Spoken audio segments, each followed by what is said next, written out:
You're now listening to the Inside BBL Show with your hosts, Brain and Horse.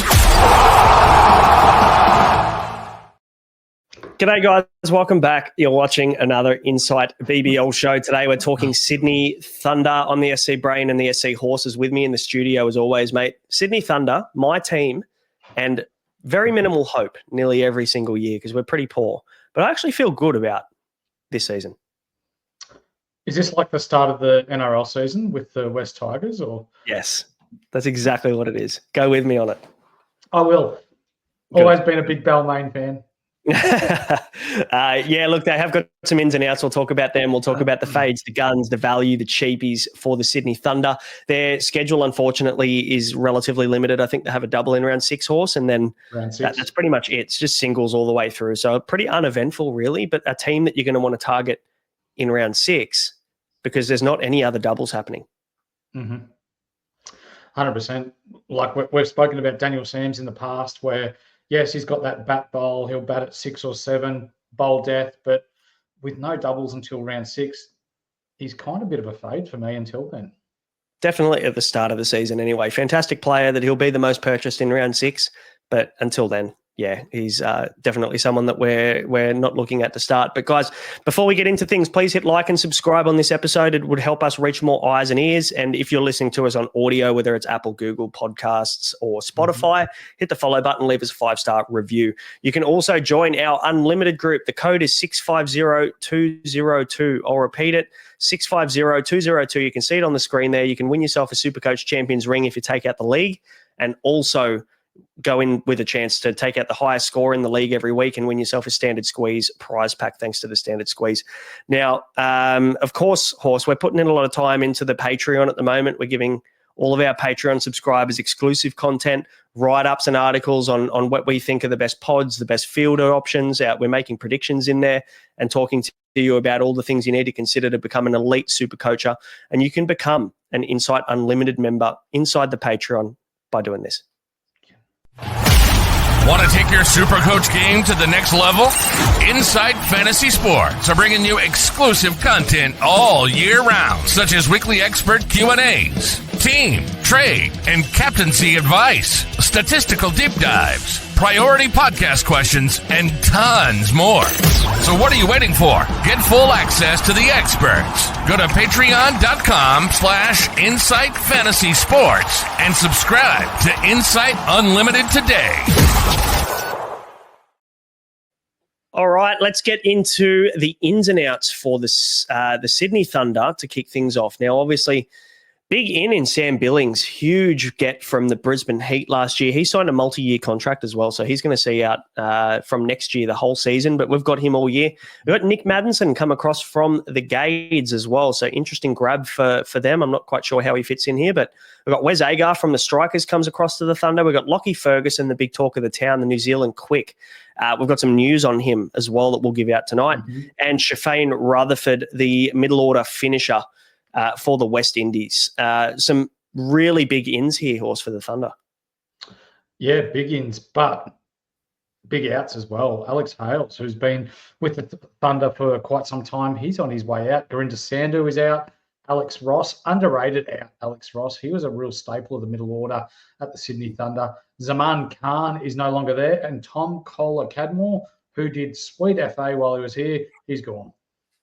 Yeah, I don't know whether too many people are upset about Tom Kohler-Cadmore shipping off. But, yeah, look, I think the ins are definitely better than the outs. They do, you know, Alex Hales just, it doesn't make sense that they wouldn't re-sign Alex Hales, but I think there was a conflict in his IPL or not his IPL, in his ILT 20 availability.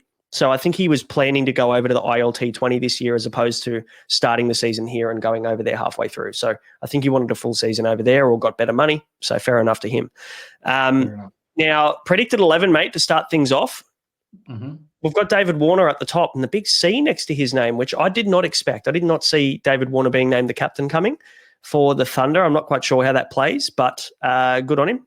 He's obviously eligible to become a captain in Australian cricket again, so hopefully he does well. Cameron Bancroft opening the batting with him.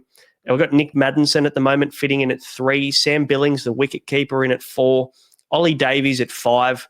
Will Salzman we've got at 6. We'll explain that a little bit later on. We've got Daniel Sams at 7. Chris Green, the captain from last year, who I think probably should still be the captain. He's at 8.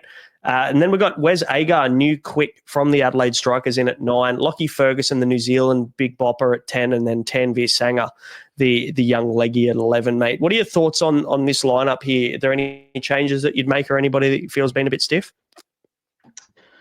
Will Salzman at 6 is an interesting one, and people are probably thinking, oh, it's a bit of clickbait, or, you're just doing this to throw us off. But yeah, he's at 39K, but you look at the batting options and the bowling options that the Thunder have, they probably lack a little bit in batting still. Will Salzman brings that. He's not a bad batter. And look, we've got Sam Constas as well, who could bat in that middle order as well. I feel like Will Salzman is a better fit for this team, though. I think in saying that, this is a round 1 predicted 11, and at this stage, Shafane Rutherford will be with the West Indies international team. So that's the reason why we've got Will Salzman in here in this round 1 lineup, because Rutherford won't be here in time for round 1, but we can guarantee that Rutherford is in their best 11, and he'll be lining up for the Thunder and probably batting 6 in round 2. Now, we could have played this a couple of different ways. We could have had Constas at 3, Madison at 6 maybe. I just feel like Madison is probably the guy that bats 3 all season. So you wouldn't really want to muck things up and shuffle things around when you can maintain the top 5 consistently and just have a number 6 be replaced with another guy that can bat 6. So that's the reason why we've gone with Salzman there. But he's a very popular loophole option too, boss. Yeah, absolutely is. But we've seen what's happened in the past with consistency and chemistry. You don't want to go throwing around too many names, changing the batting order too much, because it just throws everyone out. So, yeah, very good point that they're going to want to keep their top 5 together and just keep that chemistry for the year. They've got guys like Jason Sanger, who was a captain a couple of years ago. I see him missing out. Sam Constas will probably play at some point throughout the season. He's an incredibly talented bat, more of a long-form guy, so I feel like he'll miss out to start. Matthew Gilkes, now that they've got Sam Billings, I feel like he's probably not really that relevant anymore as a wicketkeeper. Liam Hatcher and Nathan McAndrew are guys as well that are names that are being thrown around in the mix there that are competing for spots with probably a guy like Wes Agar. But I think Wes Agar gets them there. I like you. We've spoken about this off air. You're not bringing across a bloke like Wes Agar who bowls mid-140s to leave him on the shelf. You're going to want him playing. You're going to want him keeping the batsmen on their toes. He is a strike bowler. He does take wickets. I see him playing in front of McAndrew and Hatcher. Definitely. Let's talk guns, mate. Daniel Sams, first cab off the rank, 162K bat bowl, all-rounder. Obvious option. I personally, looking at all of these guys on this list, all fantastic options in round 6 or whatever it is, they've got their double, but I'm not touching any of them or spending any of this kind of money to start when I can use it on double game week players. Spot on. Just don't need to add anything more there. So Samsy, definite gun, guy you're going to want. Bowls death, bats 7 or 8. I like the fact that he's probably going to bat 7 instead of batting 6, which I think was a little bit high for him last year. 7 means that, and he's an incredible finisher with the bat in hand. So I think with a guy that has those skills with the bat, but also bowls the death overs and has really good change-ups out the back of the hand, he bowls that really good kind of off-cutter slower ball as well that just sticks in the wicket and gets all of those wickets that we saw last year in junk time. So he's a guy you want. David Warner, the other guy that you might want to have a look at. He's the guy that entices you on the Thunder double game week every single year, isn't it? Mm-hmm. Probably as cheap as Warner has been as well, and given that he's going to be available each week, it might be a shout come double game week, but I won't be starting with him. No, I don't think so either.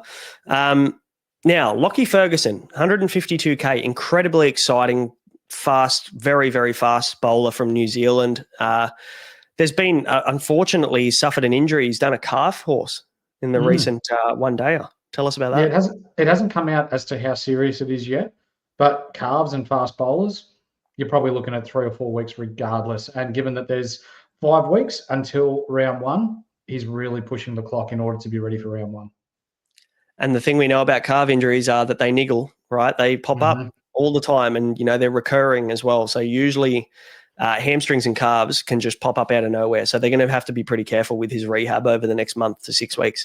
Hopefully he's good to go come round 1, but he will miss the Sri Lanka one-day international tour. I think, for New Zealand on the 13th to the 19th of November, which, as of recording, starts tomorrow. So he's heading back to New Zealand.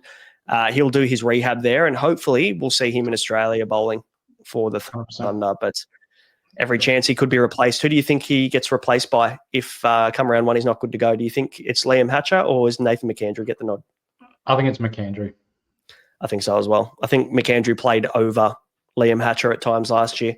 So I think the level of preference there, unless things have changed, will stick the same. What about Shafane Rutherford, mate? He's a guy batting six, big finisher. So exciting. So exciting. He made a 50-odd in the recent one days against England. Middle name of Everston, just for those of you playing at home. Never heard of that before, but good on you, Shafane. He's played a lot of CPL, IPL, BPL, and PSL, so he's been all over the world playing T20 cricket. He has a high score in T20s of 78. He's made a first-class or T20 local 100 as well in the West Indies. He has taken a six-for in first-class cricket before. He's taken quite a number of three-fers as well. He does bowl left arms. He's exciting, and he's definitely one that I'm looking at for their round 6 double as well. He's going to be batting six. He bowls quite sharp. Points on offer, Supercoach-wise, for us playing this year, BBL 14. From the man I know as Sir now, Shafane Everston Rutherford. Oh, Everston. Yeah. That's what I'm going to be calling him from pretty much the rest of the season now, old Everston. Yep. But yeah, he's a good player, So plenty of things to be excited about with Rutherford when he comes over here in round 2. Value, mate, 58K, batsman only, a guy that hasn't really performed in previous Big Bash tournaments. But Nick Maddinson back home in Sydney. He is a South Coast boy. I played a lot of rep cricket and underage cricket with Nick Maddinson. And when he gets going, he's one of the best batsmen to watch. It's just we've got to decide, is he past it? Because he hasn't really shown us any reason as to why we should be excited about him moving forward. The reason why I'm considering him and currently have him in my team is because he's a Sydney boy. He's back home. He's back where it's familiar for him. 58K, batting at 3. I think if he can, or if Warner and Bancroft can get through the new ball, gives him a chance to still face some quicks after 4, 5, 6 overs, or if he's playing spin, being able to nudge the ball around, get his 20 or 30 at 58K. Is he past his best? Yes. But can he still make us 50 or 60K? I bloody hope so. That's the best thing about 58K bats. I think I'll bring it up here very quickly, but like the price and the break even is so low. He only needs to average 35? Break even's 20 at 58K. So basically, let's say he averages averages 40 for the first couple of rounds, he's probably going to make you, I don't know, probably 15, 20, 30K as a minimum per round. I think he's probably a decent option on your bench as a bench option there. I think I wouldn't be starting him, but I think he could free up some cash and be a bit of an enabler for the rest of your squad. 100%. Let's speak cheapies, mate. There's 2 that are screaming out at us. One is Will Salzman. Now, obviously, if he isn't named in round 1 as the replacement for Rutherford, I'm still picking him. I don't care. He's in my team regardless, I think, just due to the fact that he is the only basement price bat bowl all-rounder, which means that he's putting his hand up for loophole opportunities. In saying that, though, from round 4 onwards, we need to look at potentially even getting him out or flipping him for another guy that's going to have a better schedule, because the Thunder then start playing the first game of the round 5 out of the last 6 rounds. I was just about to say that the first 3 rounds, they played the third game all later. So perfect player to have as your loophole. But then come round 4, they've got the first game. Not good when we're talking loophole players. So that's when we need to get off him. And Sammy Constas, an obvious 39K bat. If he gets a crack, you have to have him. I think he's just exciting. I think he'll score runs. I don't think he's going to have trouble getting to 20. It's just about where he's going to bat as well and what opportunity he's going to get in this team. But I think this Thunder team at some point or another will be relying on Constas at some point in the season. Whether it's the start or not, I don't think it'll be the start. But I think there's every chance we see come round 4, 5, 6 that Constas might find his way into this team. Yeah, I think you're right. Yep. Who are we fading, mate? because obviously things are going to change with Lockie Ferguson news. It's really hard for us to know exactly what's going to happen there. But let's say Lockie Ferguson's good to go. Well, then we're fading McAndrew at 101k as a bowler. He will get squeezed out if Ferguson's right, and with the inclusion of Agar. If he's not, or if Ferguson's not right to go, and it's a toss-up between McAndrew and Hatcher, then you're not picking Hatcher anyway. But Hatcher's the one that we're fading, and McAndrew may get a go for a week or two. But even in that, at 101k, there's much, much better options elsewhere. Kane Richardson is less than this. You go him. Yeah, with the schedule. Yeah, absolutely. I look at this team and I think all of them could be decent. Excuse me. But the hard part is that the schedule means that we're pretty much fading all of them. But for the sake of this podcast, obviously, we're talking about in the future as well, and the guys that we like in terms of when they get to their double or when their schedule allows. So there are plenty of good options, good gun options, and good value across this squad. Salzman at the moment is the only guy I think I'll be having in my team to start, just due to the loophole. And then we'll start considering a lot of these guys come around 5 or 6 or whenever their double is. So just a lot of time between now and then, unfortunately, for the Sydney Thunder. But let's just hope. As a West Tigers fan and a newly appointed North Melbourne fan, I don't follow good teams. And it's been pretty clear that the Sydney Thunder have been pretty poor in the past as well. I follow, for anybody who does or follows NBA, I follow the Atlanta Hawks, who have been poor the last couple of years. I can't get it right. Add the Las Vegas Raiders to that. Come on, Sydney Thunder. Give me something. Give me something to cheer about this year. I need it.